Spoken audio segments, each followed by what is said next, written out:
Hello everyone. This evening I'm going to read a bedtime story.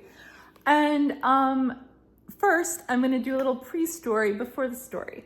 So during the recent Palisades Fire, I say recent, it's still going. I think it's about out, but it's not out yet. I evacuated, and the first day I was gone, I stopped in Carpinteria, California, really cute little small town.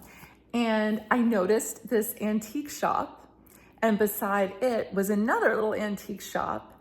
And there were a couple friendly people outside, and I started talking to them, and I just love like antique stores, thrift stores, just, interesting finds and meandering through and picking up things. And I love that kind of thing. So both of them were very friendly, and I spoke to Zelda at Space Home and Garden at length. In fact, we walked to the nearby diner together, sat and ate for a bit, and she was just like really fascinating person. And it just reminded me like how much I love going to small towns, how much I love to talk randomly to strangers, and how they're nice people everywhere. And when I was sitting there starting to eat, and we were having our conversation, she ended up talking about her book, The Tale of the Missing Blanket, which is dedicated to her niece. And when she said that, I said she had this book, and that she didn't show me at the time, but she just was talking about it. And I thought, The Tale of the Missing Blanket. Oh. And I waited while she talked about, her niece's baby blanket, this blanket. And I thought, oh gosh, I should have taken my baby blankets. I have two that one is in a box now packed, and the other one I used to kind of like stuff in these really like these thigh-high cowboy boots I have to kind of like keep their shape. But they both mean a whole lot to me, like a whole lot. And I thought, oh my gosh, when I evacuated, I should have done what this lady recommended and had my list, and I should have had my baby blankets on my list. Okay, so anyway, so she's telling me about this book, The Tale of the Missing Blanket. And that's what it made me think of, like, oh gosh, should have grabbed it. And I hope it's gonna be okay. And it was okay.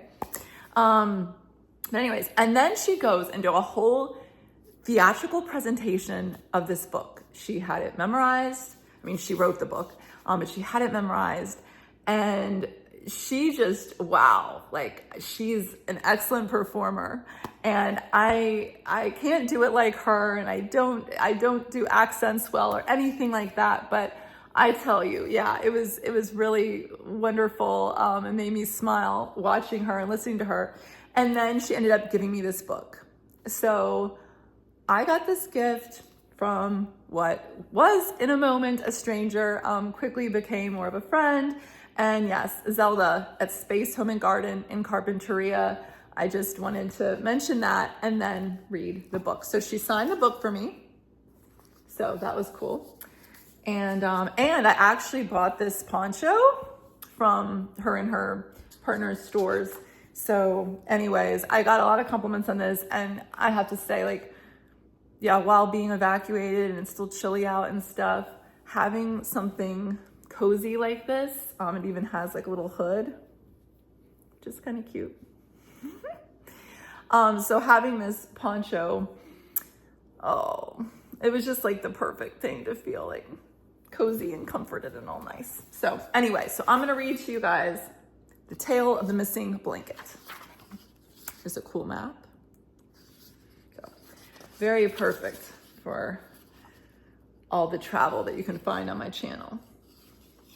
By Zelda Prune. And illustrations by Peter Bedgood. I have not yet read this, so I heard her recite it all, but this is the first time I'm reading it. For her beloved niece, Riley Porter O'Kane. Okay. So here, let me adjust so you can see the pictures, maybe? Okay. This clever little tale is somewhat of a mystery about a favorite blanket with a very cultured history.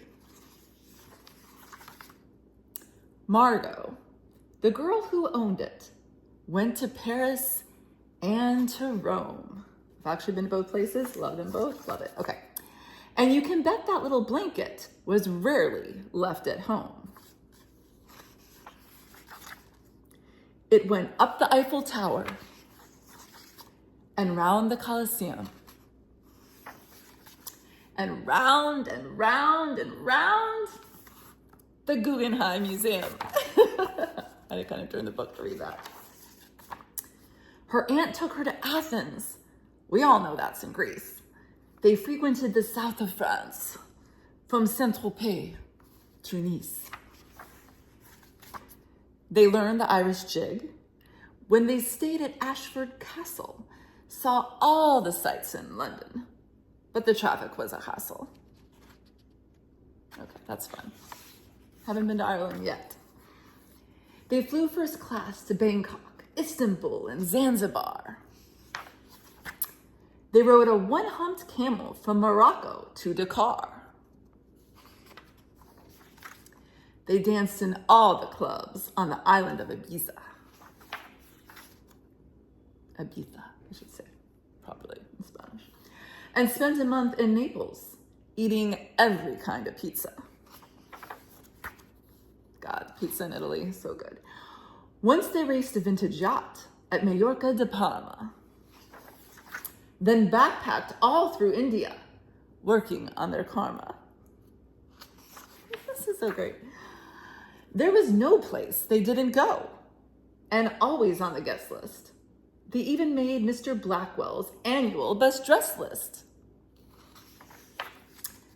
Then late one night in Moscow, the red square white with frost, the little girl did realize her blanket had been lost. She cried out to her auntie, "Get it back at any cost." The auntie, sensing her distress, gave her a Prada shawl. The little girl turned up her nose. "No, that won't do at all."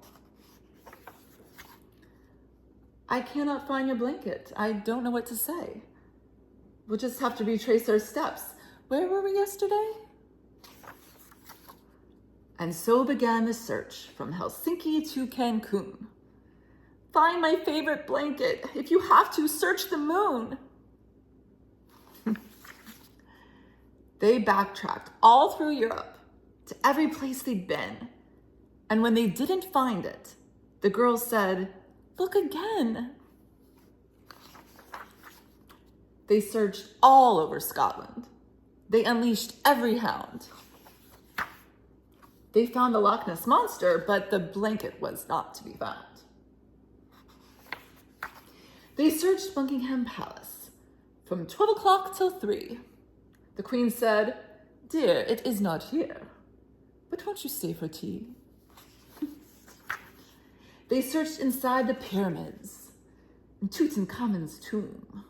They searched around the Taj Mahal, each and every room. They searched across America along Route 66. You can see some Route 66 on my channel. They searched in New York City with the Yankees, Jets, and Knicks. They searched their favorite restaurants, Elaine's, the Palm, the Dome. But they got so very tired. They decided to go home.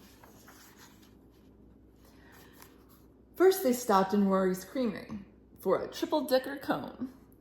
"I will never find my blanket. It is gone. All hope is dead." Oops. She cried a salty teardrop on the pillow neath her head.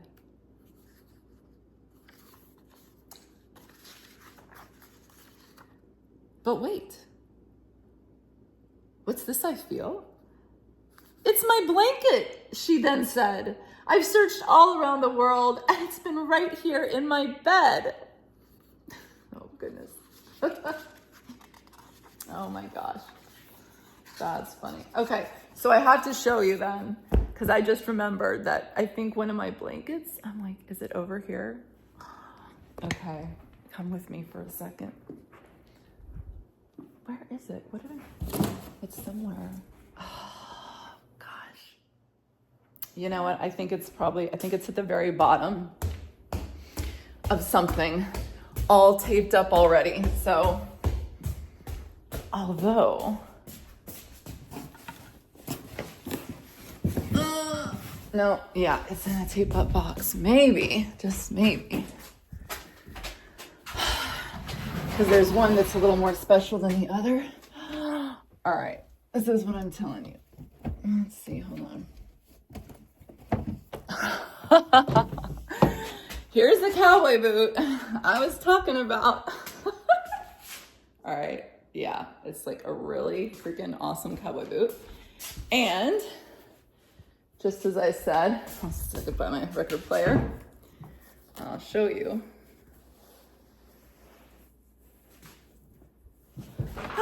Voila, my baby blanket. So I'm glad this made it in the fire, with the fire and everything. And yeah, so thank you to Zelda. Like, I really love that present. I love my poncho. I will go back and see her at some point. And here's to traveling, whether it's to another continent or just to the other side of town, and talking to a stranger and the nice conversations that can come from that, and everything that's shared. And so appreciative of this wonderful book. So thanks for joining me for that little bedtime story, and have a really great rest of your week.